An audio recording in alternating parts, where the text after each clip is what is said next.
24 के रण का दूसरा फेज खत्म हो गया। मध्य प्रदेश की 6 और छत्तीसगढ़ की 3 सीटों पर वोटिंग हुई। पहले चरण की ही तरह इस बार भी एक समस्या खासकर जो मध्य प्रदेश में सामने आई वो ये आदर्श कि वोटिंग परसेंटेज इस बार भी कम रहा है।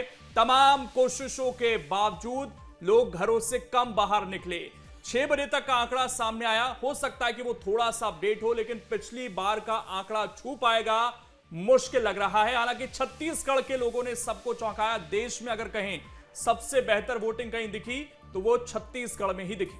बिल्कुल, और तीनों सीटों पर 70% के पार वोटिंग देखने को मिली और ये तो 5 बजे तक कई लोकेंद्र आंकड़ा रहा। अब 6 बजे तक ये कई जगहों पर हो सकता है हमें 80% पार वोटिंग होती हुई छत्तीसगढ़ में नजर आए। छत्तीसगढ़ की 3 सीटों पर और मध्य प्रदेश की 6 सीटों पर आज वोटिंग हुई। देश में कुल 88 सीटों पर आज दूसरे चरण में वोटिंग हुई, लेकिन इसमें कई जगह ऐसी रही, खासतौर पर मध्य प्रदेश में हमने देखा कि वोटिंग कम होती हुई नजर आई। हम उम्मीद ये कर रहे थे कि पहले फेज के बाद लोकेंद्र दूसरे फेज में अब ये वोटिंग बढ़ती हुई नजर आएगी और ये आंकड़ा हमें और ज्यादा बेहतर दिखाई देगा। लेकिन शादी और क्या गर्मी इसके पीछे कारण रहे, ये भी जरूर सवाल उठ रहा है। लेकिन सवाल फिर यही कि ये ट्रेंड किसकी मुश्किलें बढ़ा रहा है, किसको फायदा पहुंचा रहा है, इसी पर आज करेंगे चर्चा। कुछ खास मेहमान जुड़ेंगे, लेकिन उससे पहले दिन भर किस तरह का एक्शन रहा वोटिंग को लेकर, यह रिपोर्ट आप देखिए।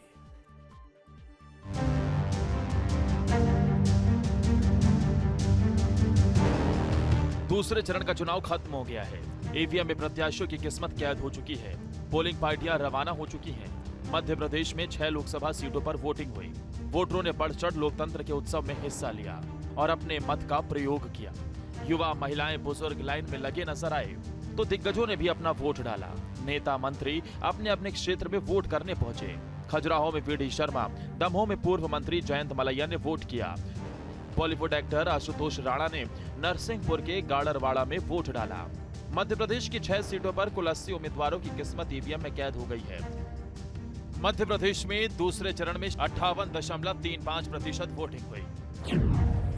मध्य प्रदेश में दूसरे चरण के आंकड़ों की बात करें तो दमोह में 56.18%, होशंगाबाद में 67.16%, खजुराहो में 56.44%, रीवा में 48.67%, सतना में 61.87% और टीकमगढ़ में 59.79% वोटिंग हुई। बहुत सारे राज्यों में वोटिंग परसेंटेज कम हुआ है, क्योंकि 2019 में इन सीटों पे जो औसत था वो 67% था और अभी 58.35 है, तो कम हुआ।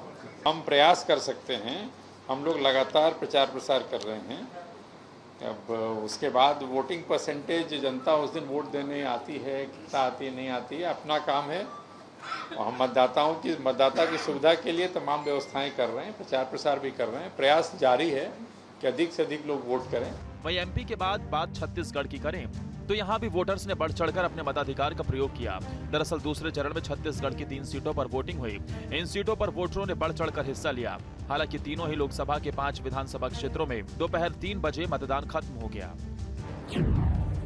इनमें राजनांदगांव का मोहला मानपुर, कांकेर लोकसभा का भानु प्रतापपुर, कांकेर, केशकाल और महासमुंद लोकसभा के बिंद्रा नवागढ़ के 9 बूथ शामिल हैं। दूसरे चरण में कांग्रेस, बीजेपी के दिग्गज नेताओं सहित 41 प्रत्याशी मैदान में हैं। इन प्रत्याशियों की किस्मत 52,84,938 मतदाताओं ने तय कर ली है। यहां शाम 5 बजे तक 72.13% वोटिंग हुई। छत्तीसगढ़ में ओवरऑल परसेंटेज की बात करें तो राजनांदगांव में 71.87, महासमुंद में 71.13, कांकेर में 73.50% वोटिंग हुई। जाहिर है एमपी में दूसरे चरण की 6 सीटों पर साल 2019 के मुकाबले कम मतदान दर्ज किया गया, तो छत्तीसगढ़ में मध्य प्रदेश के मुकाबले वोटरों में ज्यादा उत्साह दिखाई दिया और जमकर मतदान किया। ऐसे में अब एमपी और छत्तीसगढ़ के उम्मीदवारों की किस्मत ईवीएम में कैद हो गई है, जिसके बाद अब सभी को 4 जून का इंतजार है, जब जनता का फैसला सबके सामने आएगा। Team news state. तो एक बार थोड़ा सा रेफरेंस दे देते हैं आदर्श कि 2019 का जब हम जिक्र कर रहे हैं तो क्या स्थिति थी। सतना में करीब 70% मतदान हुआ था, खजुराहो में 68%, रीवा में 60%, होशंगाबाद में 74% और टीकमगढ़ में 66%। छत्तीसगढ़ में कुछ इसी तरह का ट्रेंड था। और हम ये उम्मीद कर रहे हैं कि फाइनल जो डेटा रहेगा वो कुछ इसी तरह का रहेगा। कांकेर 74%, महासमुंद 74%, और इसके अलावा राजनांदगांव में करीब करीब 76% मतदान हुआ था। लेकिन ये किसकी मुश्किलें बढ़ाएगा, ट्रेंड क्या कह रहा है, इसी पर चर्चा करेंगे। 3 खास मेहमान इस वक्त हमारे साथ मौजूद हैं। प्रदीप तिवारी जी हैं, वरिष्ठ पत्रकार हैं, वंदना त्रिपाठी जी हैं, प्रवक्ता हैं बीजेपी के, और अनिल सिंह चौहान है, प्रवक्ता हैं कांग्रेस के। आप तीनों का बहुत बहुत स्वागत है। वंदना जी, आज फिर तमाम कोशिशों के बावजूद नहीं निकले घरों से वोटर्स बाहर उस संख्या में जो उम्मीद की जा रही थी।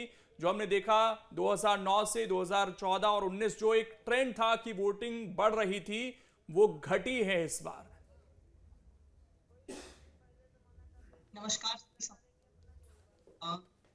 देखिए, ये बात सही है कि आखिरी क्यों घट रहा है और हमें इस पर बिल्कुल अगले चरण में काम करना चाहिए। लेकिन अगर हम पिछले चरण से कंपेयर करें तो ये बढ़ा है, और इसका एक बहुत बड़ा जो कारण समझ में आता है वो है, ये तो एक सबसे पहला तो तापमान, जो इतना ज्यादा तापमान हो रहा है वो, और दूसरा जो अभी शादियों का सीजन चल रहा है, कहीं ना कहीं लोग अपने मतदान केंद्रों से दूर हैं, किसी दूसरे जगह पर है, जिसकी वजह से वो क्योंकि आपने देखा अभी तो कल परसों का जो डेट थे वो उसमें सबसे ज्यादा मैक्सिमम जो शादियां थी वो थी, तो कहीं ना कहीं ये भी एक रीजन है। बट फिर भी हमने रीजन देखा तो है शायद वंदना जी आज हमने पूरे दिन डिस्कस किए, लेकिन अब तो यहाँ से आपको नफे नुकसान की बात है ना, कि ये जो नहीं निकले लोग, और जब बीजेपी के बारे में कहा जाता है कि आप लोग तो अपने वोटर को बूथ पर लेकर आ जाते हैं, पन्ना प्रभारी की बात होती है, संगठन की बात होती है, तो ये वोटर अगर आपके हैं तो फिर नुकसान क्या आपको नहीं होगा इसका? देखिए वोटिंग की अगर हम बात करें तो देखिए मतदान तो सबके लिए जरूरी है। देखिए लोकतंत्र के इस महापर्व में मतदान और सबका योगदान बहुत ज्यादा जरूरी है। किसी भी पार्टी के लिए, किसी भी दल के लिए ये जरूरी है कि मतदाता घर से निकले और अपना वोट डाले, तभी स्पष्ट तौर पर हर पार्टी किस स्थिति पर खड़ी है ये चीज क्लियरली बाहर आती है। तो मतदान तो बहुत आवश्यक है, चाहे वो भारतीय जनता पार्टी के वोटर हो, कांग्रेस के वोटर हो। वोटरों को घर से बाहर निकालना हर पार्टी की जिम्मेदारी होती है, और इसमें भारतीय जनता पार्टी हमेशा ये कोशिश है और हमेशा ये करती भी है कि अपने बूथ और पन्ना लेवल के जो कार्यकर्ता है उनको सक्रिय रखती है। चुनाव का समय हो या ना हो, आप जानते हैं भारतीय जनता पार्टी हमेशा एक्शन मोड में रहती है, हमेशा चुनाव मोड में रहती है। चरैवेती के सिद्धांत पर हम चलते हैं, और 5 साल तक लगातार हमारे कार्यक्रम चलते रहते हैं, हमारे मोर्चों के लोग काम करते रहते हैं, पन्ना स्तर पर हमारे कार्यक्रम लेकिन होते फिर रहते हैं। जब वोटिंग की बात आती है तो वंदना जी वो दिखाई नहीं देता है ना। अगर इसी तरीके से होता, अगर पॉलिटिकल पार्टीज भी लोकेंद्र उस हिसाब से मेहनत कर रही होती, इलेक्शन वाले दिन भी हमें दिखता, तो शायद ये रिजल्ट और बेहतर हो सकता था। लेकिन अनिल जी, एक पॉलिटिकल और एक इलेक्शन को लेकर मिथ भी रहा है कि अगर वोटिंग कम हो रही है तो यानी कि जनता का ये मानकर चल रहे हैं लोग कि भाई जो मौजूदा सरकार है उससे लोग खुश हैं और वो समझ रहे हैं कि रिपीट होने वाली है, इसलिए लोग नहीं चाहते हैं वोट देने के लिए। अगर ऐसा है, अगर इस मिथ से अगर आप भी वाकिफ हैं, तो ये तो नुकसान होगा कांग्रेस पार्टी के लिए। देखिए आदर्श जी, मैं इस मिथ पे कभी विश्वास नहीं रखता। कम वोटिंग होना सबसे ज्यादा नुकसान लोकतंत्र के लिए है, राष्ट्र के लिए है, समाज के लिए है। और मैं मानता हूं जब हम 21वीं सदी की ओर बढ़ रहे हैं तो सभी राजनीतिक दलों को इस पर चिंतन करना चाहिए। और चुनाव आयोग को मेरा यह सुझाव है कि चुनाव आयोग को राजनीतिक दलों में, आप लोगों के चैनल में, सभी चैनलों में आह्वान तो होता है कि अधिक से अधिक संख्या मत करें, लेकिन देखिए राजनीतिक दल और सामाजिक संगठनों को इसमें और ज्यादा भागीदारी निभानी चाहिए। और सिर्फ मत हमें मिले महत्वपूर्ण नहीं है, मत करने जाए मतदाता, ये बहुत इंपॉर्टेंट बात कि वो क्या सोचता है, अपनी उसकी संतुष्टि, उसकी सोच, उसकी आवश्यकता, उस हिसाब से वोट करता है। तो मतदाता का घर से निकलना, वोट करना बहुत जरूरी है। लोकतंत्र के महत्व को बताना होगा। ठीक, प्रदीप तिवारी जी भी हमारे साथ जुड़े हुए हैं। मैं लौट रहा हूं, थोड़ा सा ऑडियो में आपका प्रॉब्लम भी आ रहा है, इसलिए भी मैं आपको रोक रहा हूं, वो दुरुस्त हो जाता तो वापस लौटते हैं। प्रदीप जी, ये खासकर हमने ट्रेंड जो अभी देखा, जब हम देख रहे थे पूरे देश के, तो जो छोटे राज्य हैं त्रिपुरा, छत्तीसगढ़, वहां वोटिंग अच्छी हुई है। बड़े राज्य उत्तर प्रदेश बहुत ज्यादा उदासीन था, बमुश्किल 50% के पार हो रहा है वहां पर। मध्य प्रदेश 60% क्रॉस हो जाना चाहिए था, नहीं हो पाया। तो महाराष्ट्र कम वोटिंग हुई है वहां भी। जो बड़े राज्य हैं वहां पर ज्यादा उदासीनता क्यों दिख रही है वोटर्स की? लेकिन जी ये बात समझने की है। देखिए उत्तर प्रदेश है, मध्य प्रदेश है और कई सारे ऐसे राज्य हैं जिनमें मतदान प्रतिशत बहुत कम हुआ है इस बार। और उसका मूल कारण ये है वोटर्स में उदासीनता। उदासीनता का कारण ये है, लोगों ने ये मान लिया है कि मोदी के ऊपर ज्यादातर लोग डिपेंड हो गए हैं कि मोदी जी हैं तो मुमकिन है। ऐसी स्थिति में लोग गांव ग्रामीण क्षेत्रों में और वार्ड बाई वार्ड लोगों ने संपर्क नहीं किया उस तरीके से जिस तरीके से एक माहौल बनता था। दूसरा, चुनाव निर्वाचन आयोग का एक बड़ा वो रहा कि चुनाव में कम खर्च करना है और प्रचार प्रसार की जो बातें थी वो भी कहीं ना कहीं उसमें भी कमी आई है, लोकप्रियता भी घटी है। और इस बार एक बड़े मुद्दे भी नहीं रहे कोई। आप देखें पिछली बार कई सारे मुद्दे लोकसभा में थे मोदी बीजेपी की तरफ से, लेकिन इस बार ऐसा कोई बड़ा मुद्दा भी नहीं था। और कांग्रेस के लोग भी मुझे लगता है कि जिस तरह से प्रचार प्रसार करना चाहिए, लोगों के बीच जाना चाहिए, उस तरीके से समय लोगों को प्रत्याशियों को उतना नहीं मिल पाया जिस वजह से लोग इनसे जुड़ सके। आप देखें लोकसभा क्षेत्र जो होता है बहुत बड़ा क्षेत्र होता है। 8 विधानसभा की एक लोकसभा सीट बनती है और उसमें लोगों के बीच में संपर्क बनाना काफी समय लगता है। तो मुझे लगता है कि जिस तरीके से पार्टियां अब टिकट वितरण करती हैं, समय पर टिकट वितरण न होना, फिर कैंडिडेट अगर डिसाइड हो गया तो उसका क्लियरिफिकेशन न होना, बहुत सारी ऐसी बातें रहती है जिससे इस बार मुझे लगता है कि यही उदासीनता कारण था। और नहीं तो आप देखें तो लेकिन इसी समय चुनाव आप होते थे। थोड़ा अगर इसका आकलन करना चाहें कि अगर ये कम हो रहा है तो इसका नुकसान सबसे ज्यादा किसको हो सकता है? देखिए निश्चित तौर पर जिस तरीके से मतदान कम हो रहा है तो भाजपा को एक बड़ा नुकसान है। कारण यह है कि आप देखें पिछली बार विधानसभा में चुनाव जब हुआ था तो 70% से ऊपर वोटिंग हुई थी और बीजेपी की 166 सीटें आई। तो मुझे लगता है कि कहीं ना कहीं ये थोड़ी सी कमी है, मोटिवेशन कम है लोगों में, कार्यकर्ताओं में उदासीनता है। कुछ ऐसे मुद्दे भी हैं जिनको लेकर लोग सहमे हुए हैं, जैसे बहुत सारे मुद्दे महंगाई का, बेरोजगारी का, ये कुछ ऐसे मुद्दे रहे जो अनकहे रह गए लोगों के बीच से और वो जहन में है लोगों के। तो मुझे लगता है कि अब इन चीजों को समझना पड़ेगा सभी पार्टियों को, जो पार्टियां चुनाव प्रचार में जा रही है, प्रत्याशी है, और एक समय देना पड़ेगा लोगों को बीच में। क्योंकि आप देखिए आप तो ग्रामीण क्षेत्रों में कम से कम लोग पहुंच पा रहे हैं। जो प्रत्याशी है वो उतना भ्रमण नहीं कर पाते हैं चूंकि इतना बड़ा क्षेत्र होने से। सही बात। तो इनको पहले ये डिसाइड करना पड़ेगा कि जब हम टिकट देते हैं तो कम से कम कुछ ऐसा समय लेकिन रहे फिर भी एक जिससे चिंता निश्चित वाली तौर बात तो पर ये नजर आती है ना कि प्रदीप जी की ग्रामीण इलाकों में ज्यादा वोटिंग होती हुई दिखती है वनस्पत शहरी इलाकों में। और ये पहले ऐसा कहा जाता था कि शहरी इलाकों के वोटर ज्यादा जागरूक हैं, लेकिन अब यहां कुछ उल्टा ही नजर आ रहा है। लेकिन वंदना जी, अगर प्रदीप जी की बातों में अगर दम दिखता है तो ये तो आपके लिए अच्छे संकेत नहीं है। दूसरे फेज में भी वोटिंग प्रतिशत कम हुआ है। आने वाले क्या फेजेस में आप उम्मीद कर रही हैं कि बढ़ता हुआ ट्रेंड दिखेगा? मत प्रतिशत कम होना तो चिंता का विषय है। भारतीय जनता पार्टी की चिंता का विषय होने के साथ साथ ये नहीं कह सकते कि भारतीय जनता पार्टी के प्रत्याशियों ने मेहनत नहीं करी या भारतीय जनता पार्टी के कोर वोटर्स अपने घरों से नहीं निकले। देखिए भारतीय जनता पार्टी के जितने प्रत्याशी हैं उनकी घोषणा भी बहुत समय से पहले हो गई थी। उन्होंने जितने ज्यादा से ज्यादा हो सकता था उतना ज्यादा जनसंपर्क करने की कोशिश करी है। आपने देखा हमारे केंद्र के नेता, चाहे हमारे यशस्वी प्रधानमंत्री मोदी जी हों, सब ने जितनी मैक्सिमम ताबड़तोड़ रैलियां हो सकती थी वो सब करी। तो हमने अपने स्तर पर जितनी मेहनत इसमें आपको लगता है कि जिस तरह से हमारा परिसीमन है और जिस तरीके से अभी हमारे वरिष्ठ पत्रकार प्रदीप जी ने भी कहा कि बहुत बड़े लोकसभा क्षेत्र हैं, समय नहीं है, 8 विधानसभा। आप देखिए लोकसभा विधानसभा की जो मतदाता सूची होती है उसमें बहुत ज्यादा बदलाव नहीं होते, ऑलमोस्ट वही होती है। अब 3 महीने पहले वही मतदाता आकर वोट डाल रहे हैं, 70% से ज्यादा मतदान हो रहा है। अब वही मतदाता नहीं आ रहे हैं तो इसका मतलब तो ये भी है ना कि वो सांसद शायद कनेक्ट नहीं कर पा रहा, वो हर गली मोहल्ले में पहुंच नहीं पा रहा, वो वोट की अपील नहीं कर पा रहा है। देखिए इसमें है, आप ध्यान दिए अगर एक और बात इसमें है। देखिए क्या है, जब चयन प्रक्रिया होती है प्रत्याशियों की, आप देखिए बिंद की जो सीटें हैं, चाहे वो बीजेपी हो कांग्रेस हो, कोई नया चेहरा नहीं है। लोग क्या है 3 बार से उसी, जैसे आप रीवा में जनार्दन मिश्रा जी हैं, लोगों की जो हम जब हम क्षेत्र में थे, हम लोगों से जब बात किए तो लोगों का ये मानना था कि क्षेत्र में संपर्क नहीं कर पाए, 10 साल रहे वो, लेकिन लोगों से कनेक्टिविटी उनकी अच्छी नहीं रह पाई। तो कहीं ना कहीं टिकट वितरण का मामला भी इन सब चीजों में मायने रखता है। अगर नए युवा नेतृत्व आप चाहते हैं, देखिए जैसे बीजेपी पहले चाहती थी कि हम युवा चेहरा को आगे बढ़ाएंगे, तो कई सालों पे जैसे सत्ता से गणेश सिंह जी को पूरा उतार दिया गया, वो पिछली बार हार गए थे चुनाव विधानसभा से। फिर जनार्दन मिश्रा जी को, इसी तरह कांग्रेस भी कई ऐसे टिकट वितरण किए हैं। तो कुछ न कुछ अब पार्टियों को चेंज लाना पड़ेगा, तब देखिए मतदाताओं का रुझान बढ़ेगा। अनिल जी, लेकिन थोड़ा अगर हम छत्तीसगढ़ पे जाएं, आपके दो बड़े नेता, एक तरफ ताम्रध्वज साहू, एक तरफ भूपेश बघेल, इनकी बहुत कुछ साख दांव पर थी क्योंकि अभी हाल में एक बुरी हार का सामना करना पड़ा।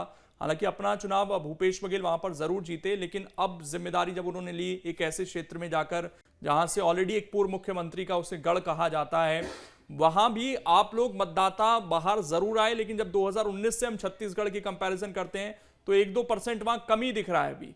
तो आप भी क्या उस तरह के मुद्दे, जो महंगाई की बात आप लोग कर रहे थे, बेरोजगारी की बात कर रहे थे, या महिलाओं को 1 लाख रुपए तक देने की बात कर रहे थे, वो मुद्दा 1,000 रुपए पर विधानसभा में चलता है, 8,500 रुपए देने की बात करते हैं आप लोकसभा में, क्या वो उतना कारगर नहीं हो पाता है? प्रदीप तिवारी जी से और आप लोगों से इत्तेफाक नहीं करता। मेरा यह मानना है कि जिस तरह से चुनी हुई सरकारों को मध्य प्रदेश में और कई प्रदेशों में ध्वस्त किया गया, जिस तरह से राकपा और शिवसेना जैसे दलों को ध्वस्त किया गया, जिस तरह चुने हुए मुख्यमंत्री को जेल भेजा गया, जिस तरह से संविधान को रोज तार-तार किया जा रहा है, केंद्रीय एजेंसियों के माध्यम से चंदा वसूली की जा रही है, जैसे दाऊद इब्राहिम के गुत्ते वसूली करते हैं, किस तरह से लगातार संवैधानिक संस्थाओं और केंद्रीय एजेंसियों का दुरुपयोग और केंद्र सरकार द्वारा 350 से अधिक विधायकों की खरीद फरोख्त, लगातार सांसदों की खरीद फरोख्त, चुनी हुई सरकारों को ध्वस्त करना, तो इन चीजों से जनता का मनोबल लोकतंत्र में थोड़ा टूटा है। कहीं ना कहीं लोकतंत्र में आस्था कम हुई है। भाषा की सुचिता देखिए कि देश का प्रधानमंत्री तो फिर तो आपकी भी कुछ भूमिका बनती है ना सर अनिल जी। 10 करोड़ की गर्लफ्रेंड कहे, सिर्फ सवाल उठाने से विपक्ष की भूमिका क्या खत्म हो जाती है? तो इस तरह नहीं पड़ा। ठीक है, अगर लोगों में नाराजगी थी, वोटर्स में नाराजगी थी, पक्ष विपक्ष से ज्यादा तो आप दावेदार हैं ना, आपको ये इश्यूज लेकर जाने थे, जनता को बाहर लेकर आना था। एग्जैक्टली। बिल्कुल, निश्चित रूप से कांग्रेस ने पूरी मेहनत की, लेकिन आप ये देखिए साहब, लोगों पे मुकदमे कायम करना, लोगों के अकाउंट करना, किस तरह से विपक्षी दलों को एक प्लेइंग लेवल जो मामला होता है वो मामला खत्म करने का प्रयास करना, डेमोक्रेसी को खत्म करने का प्रयास करना। मेरा सवाल ऐसे स्पेसिफिक था सर, मेरा 2 सीटों को लेकर स्पेसिफिक सवाल था आपसे, और मुझे नहीं लगता कि शायद वहां पर आपको पैसों की कमी रही, प्रचार की कमी रही, चाहे प्रियंका गांधी तक आकर गई, वहां पर रैली कर गई, तो दोनों बड़े नेता हैं, वो अपने हिसाब से भी चुनाव लड़ सकते हैं, इतनी क्षमता तो वो रखते हैं ना। लेकिन जी निश्चित रूप से पैसे की कमी रही, आप बिल्कुल इस बात को निकाल दीजिए। आप अगर रैलियों की तुलना करें तो भारतीय जनता पार्टी की अपेक्षा अगर आप तुलना करें तो हम कम से कम अगर वो 10 रैलियां करते थे तो हम 2 कर ले, बड़ी बात। ऐसा नहीं है, लगातार जो को भी अगर वो कांग्रेस में आस्था भी रखता है या आइडियोलॉजी को पसंद भी करता है तो उसको किस तरह से इलेक्टोरल बॉन्ड में एक बार कोड डाल के चुपचाप गलत तरीके से पता करके उनको धमकाया जाना, और जो चाहते भी हैं इस आइडियोलॉजी को कि एक धर्मनिरपेक्ष और स्वस्थ लोकतंत्र का निर्माण हो, जिस तरह से 546 रियासतों को जोड़कर एक अखंड भारत बनाया गया। ये आप जो शिकायतें कर रहे हैं सर अभी अनिल जी, ये केवल मतदान की कमी को लेकर कर रहे हैं या कुछ अंदेशा, कुछ हवा का आभास भी हुआ है कि जो रिजल्ट आए वो शायद फेवर में ना आए? देखिए लोकेश जी, आप उसका कुछ भी अनुमान लगा लीजिए, मैं तो जो फैक्ट है वो बता रहा हूँ। अच्छा, और ये बात मैं नहीं कह रहा हूँ, आप गांव-गांव में जाइए, शहर में जाइए, हर व्यक्ति कह रहा है। कुछ चंद भक्तों छोड़कर तो सर ये तो अनिल जी, ये तो फिर आपकी नाकामी हुई ना। अगर इन मुद्दों को आप जनता तक नहीं पहुंचा सके उस ढंग से, और फिर भी अगर वोटर्स नहीं निकल रहे हैं, तो ये तो कांग्रेस पार्टी और आपके गठबंधन की नाकामी हुई ना। इससे आप भाग सकते हैं क्या? नहीं, आदर्श जी नाकामी सबकी है। मीडिया की नाकामी, जब व्हाट्सएप में 20 लाख कंटेंट हटा दिए जाए, फेसबुक में 30 लाख कंटेंट हटा दिए गए, लगातार मीडिया को कुछ घरानों को सौंपा जाए, और लगातार जिस तरह से सभी दलों पर, पत्रकारों पर, सब पर, आप देखिए यूएनओ कह रहा है कि पत्रकारों की स्वतंत्रता के मामले में हिंदुस्तान 146वें नंबर पर चला गया है 190 देशों में। प्रधानमंत्री एक ओपन प्रेस कॉन्फ्रेंस नहीं करते कि सब तरफ से विपक्ष को पूरी तरह घेरने का प्रयास होता है तो जनता से संवाद न कर पाए। फिर भी कांग्रेस ने जो बना लोकतंत्र और संविधान के लिए वो किया, लेकिन यहाँ सत्ता के भूखे लोग जिस तरह से चलिए भाषा की सुचिता खत्म की। हालांकि हम ये जरूर आपको बता दें कि मीडिया की भूमिका की जब आप बात कर रहे हैं तो और चैनल्स का हमें नहीं पता, लेकिन हमारे चैनल ने जिस तरीके से कैंपेन चलाए वोट गुरु जैसे, उसके लिए राष्ट्रपति ने हमें सम्मानित भी किया, और हमने पूरे इस चुनाव में पूरी ईमानदारी के साथ लोगों को जोड़ने की कोशिश की, उन्हें जागरूक करने की कोशिश की। हाँ, लेकिन आप जैसे चैनल हैं कितने? ये सवाल आप वरिष्ठ पत्रकार हैं। प्रदीप तिवारी जी, एक आखिरी रिएक्शन आपका, क्या एनालिसिस आपका अगर देखें 9 सीटों का किस तरफ जा सकता है?